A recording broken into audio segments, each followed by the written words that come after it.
Jo-Mei! Hey, it's Max82, and welcome back to another tryout. I figured since the world is underwater and I'm alone, Sea of Solitude would be the perfect game to help me escape this reality. I'm not good at making choices. So this is like a little adventure game, pretty much, it seems. The visuals and like the atmosphere are really pretty. The water looks really nice. My one gripe visually is that the render distance isn't quite as far as I feel like it could be. Like, I feel like it should just be open and you see everything, but I cannot. And I don't know if that's a limitation of it being like an Xbox One game or what. I'm not entirely sure. The game has some heavy subject matter, and, you know, it's talking about emotions, depression, isolation. It's got a trigger warning at the beginning, so I'll just put that on screen here. It talks about these sorts of things, and I think it talks about them relatively well. And in moments, it can get pretty scary. Like, there was a whole section going through, like, a school with these whispers and all this. It just was genuinely, like, scary, but also upsetting. But it's, like, performing this in, like, an artful, interactive way that is really interesting.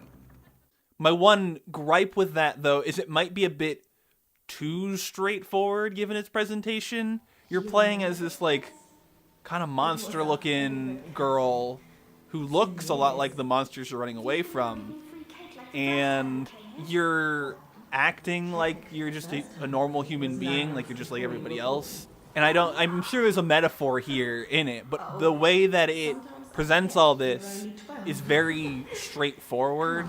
Like, it is giving me what seems to be direct information from this person's life outside of whatever's happened here, where the world is sort of underwater and you're on a boat and stuff.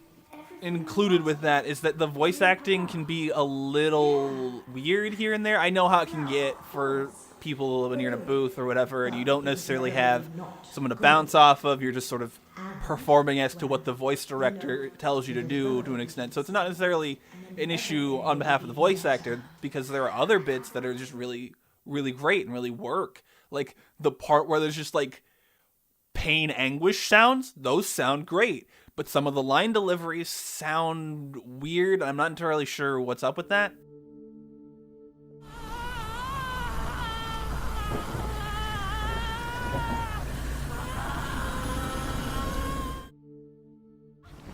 It's so dark again. That monster said such terrible things. What the hell? Why? But it's not like taking away from the experience that much. I just didn't really know what I was getting into when I saw it. I was like, boat, monster girl, I'm sure there's a mystery here. What's up? What are we doing? And I was like, is this a horror game? That's why it's placed in the month it's placed in for doing tryouts.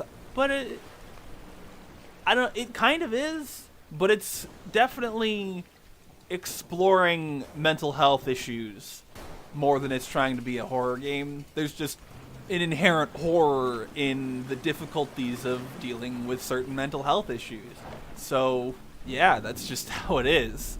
But, like, despite it being about this stuff, I liked it. It's an enjoyable experience so far. I've literally played an hour because I figured it probably isn't too long, so I didn't want to play too much past an hour just in case I accidentally finished it, because I probably could just have sat and played that and finished it in one sitting. I'm assuming it's not that long. There are some, like, collectibles. I understand the message in a bottle. I don't totally understand the seagulls. I'm not sure what's up with those for collectibles, but either way, it's whatever. They feel like the seagulls feel like collectibles for the sake of collectibles, but the messages in a bottle at least give you some sort of character information, assumedly about the character you're playing as, but I'm not entirely sure one way or another. It's not directly told to you who has written the messages in a bottle. But yeah, those are those. It just seems like it's an enjoyable game overall. I will probably finish it in the near future. as long as I don't get distracted with something else. So, yeah. If you haven't noticed, the game passes a tryout. That's that. I liked it. I will probably play more of it. It looks nice. Yeah. So, we're getting to the end bits here. If you like the video, hit the like button. If you dislike the video, the dislike button. If you want to keep up with this and other shows, hit the subscribe. I do tryouts, I do covers, I do various other things. I've got bigger projects in the future. Hopefully, I'm working on a lot of projects very slowly. I missed this part. Description. Links to all my places. Twitter, Patreon, Bandcamp, Redbubble, a subreddit, the Discord server. Down in the description. Click those links, go to those places. Leave a comment if you have something to say. Have you played Sea of Solitude? Are you... what's the word? Are you put off by it being an EA title? I know that can be a hard bar for entry for some people, but this is it doesn't feel like an EA title in the way that some other games do. Leave a comment, let me know. Share the video if you have people in your life that want to know about Sea of Solitude.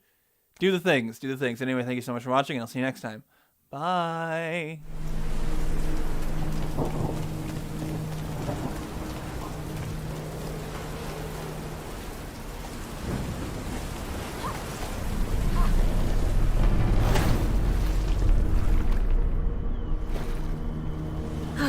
I never thought I could miss a boat so much.